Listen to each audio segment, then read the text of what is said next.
never ever understand them. उनकी सोच आप देखोगे कम से कम 10 साल आगे की होती है। उनके थॉट्स आप देखोगे कम से कम 5 साल बड़े होते हैं। छोटा बच्चा 3 साल का है लेकिन दोस्ती 8 साल की लड़के से ही करेगा। 10 साल का बच्चा है तो 15 साल के वाले से दोस्ती करेगा, 10वीं 11वीं वालों से। ये बच्चा अपनी उम्र के बच्चों के साथ भी नहीं खेलेगा। खेलेगा तो या तो अड़ंगी अड़ाएगा, या साइकिल में डंडा फेंकेगा, या किसी की कार स्क्रैच करेगा, या ट्यूबलाइट फोड़ेगा, या कुछ समथिंग लाइक दैट।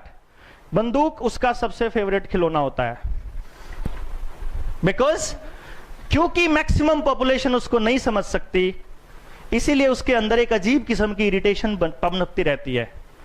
वो बच्चा अगर खुलकर बोलेगा तो सामने वाला इरिटेटेड रहेगा, अगर वो खुलकर नहीं बोलेगा तो वो इरिटेटेड रहेगा, बिकॉज एकदम कॉन्ट्राडिक्शन में सोचता है वो। है कोई आसपास ऐसे? है ना सर?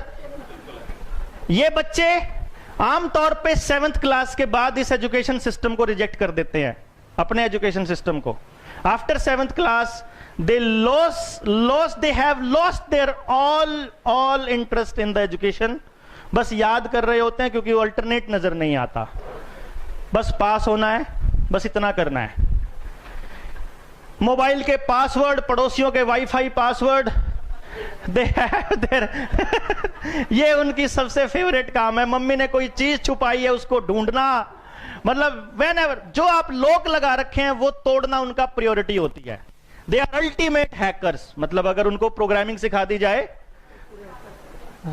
दे ऑलवेज प्रेफर कि मैं हैकिंग में जाऊंगा।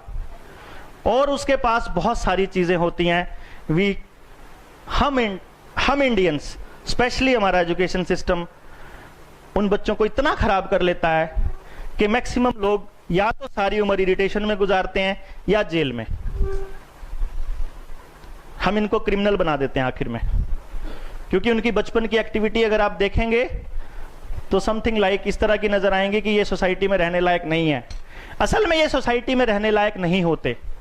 ये सोसाइटी से बहुत ऊपर के बंदे होते हैं जिनके पास ऐसा विजन होता है जो सोसाइटी को असल में रास्ता दिखाता है, दुनिया को रास्ता दिखाता है।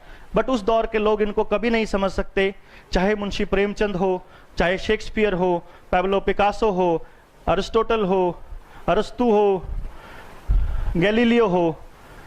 उस दौर के लोगों ने इनको फांसी पर ही चढ़ाया है, गोलियों से ही मारा है, जहर ही पिलाया है। They can't understand them. उस दौर में मुंशी प्रेमचंद अपनी गरीबी में, फकीरी में ही मर गए। पजामा एक ही था बेचारे के पास कई कई साल तक, लेकिन उसकी अगली